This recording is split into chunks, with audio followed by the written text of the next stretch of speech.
We're live.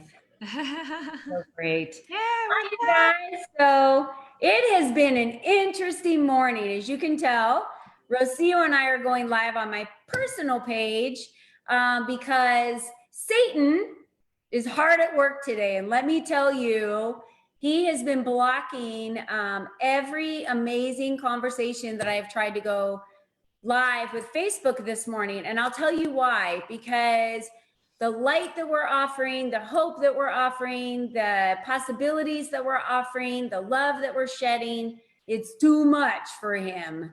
And he's done with it, all this like happiness that we have going on. So I'm so glad this is working because Rocio is an amazing individual that I want all of you to be able to meet, because we've been talking a lot about fear and panic and, uncertainty. And, it's unprecedented time. Absolutely. We've never been through it before.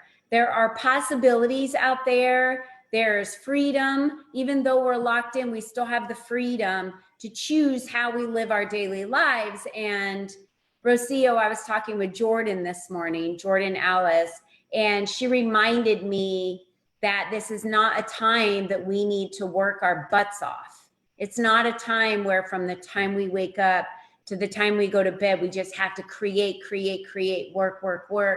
We need to utilize this worldwide pause to get some self-nourishment.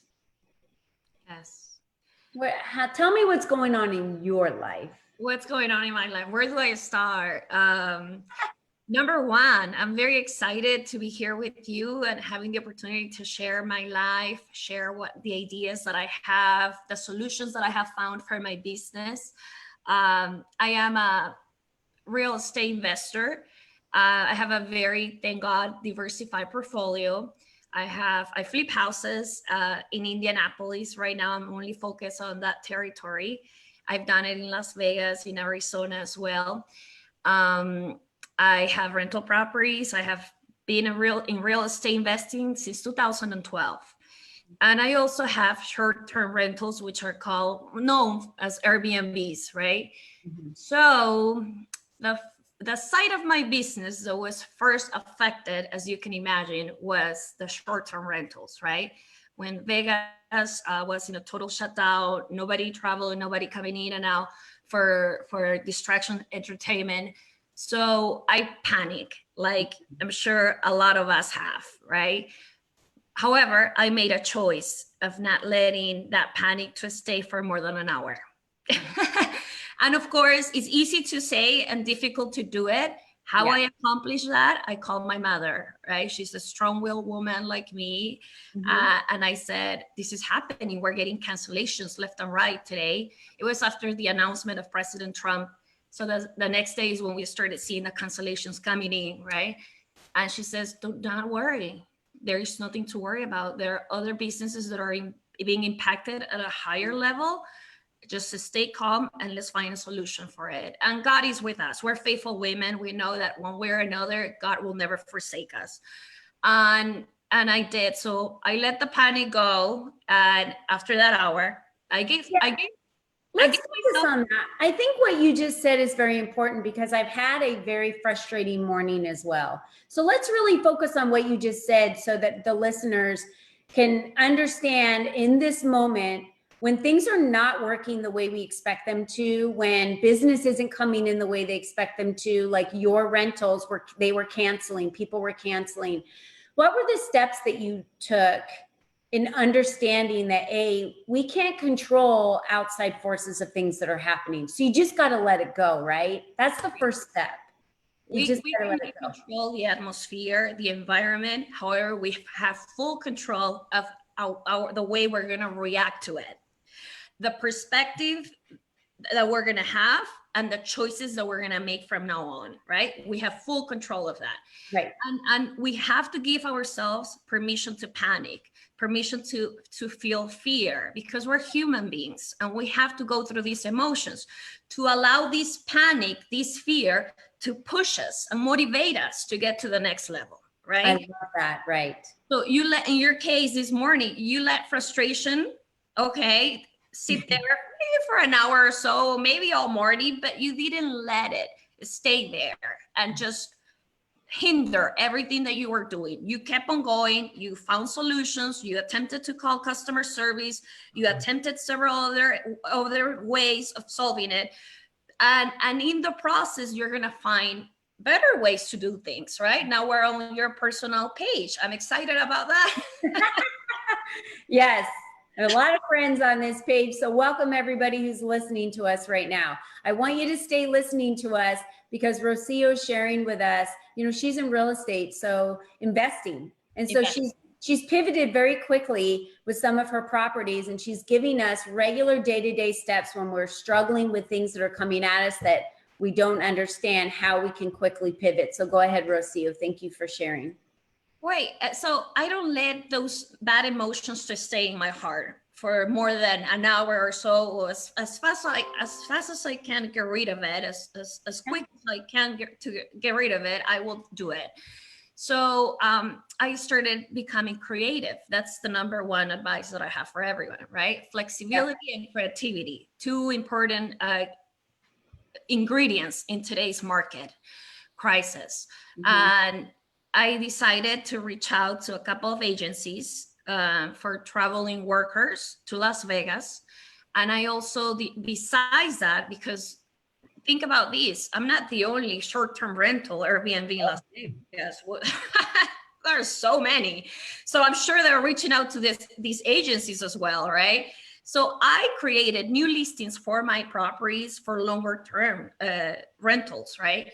And that's what it works. So all my 3 short-term rentals are fully occupied with people who are transitioning, moving to Las Vegas, and traveling workers. So I am excited to be able to prove one more time in my life that there are ways to turn your situation around completely, right?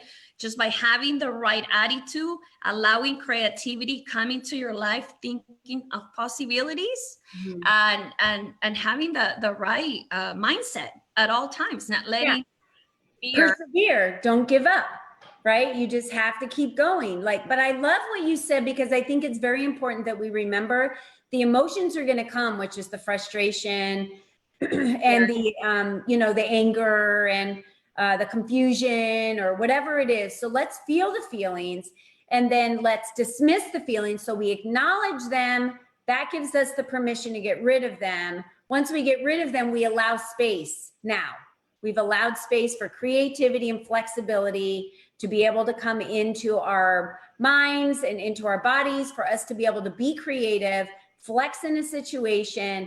And then it takes perseverance and action to now move into the next direction. And go ahead, explain what you did with your properties. For anyone out there listening that has rental properties, Rocio was pretty brilliant in what she did. And this message is very important. If you know anyone who has rental properties out there that are struggling, there's a lot of healthcare providers out there that need somewhere to live. So Rocio, talk to us a little bit about that.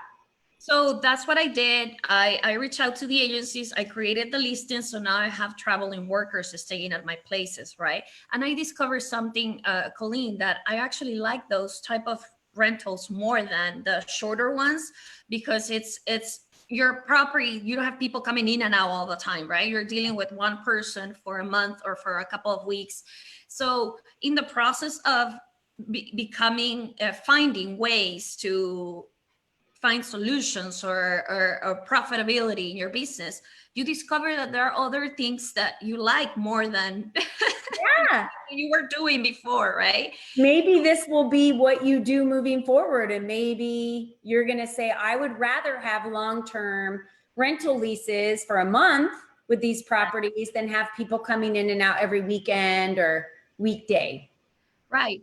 And I would have not discovered that if I would have stayed in panic in my room, hoping, because the government and the banks are helping us, right, with these programs, these grants and extensions of payments. So a lot of people are thinking that because the payments are being extended, they don't have to worry about it. I don't take that direction. I don't take that perspective, because I'm going to have to pay for that mortgage every month anyway, even if it's later in 6 months or 12 months or now. So let's not stay in panic. Number one, that's my number one advice. And number two is face the situation, like get the bull by the horns. That's my favorite phrase, right? How it comes, find solutions for it. And you will discover in the process that there are things that you like more than what you were doing, or they are more effective than what you were doing before, right? So that's my advice. And I also flip houses. Remember, I mentioned that to you. Okay. So again, I would have said, well, let's remove the listings, or let's not continue with the remodeling of the other properties that we have in the queue.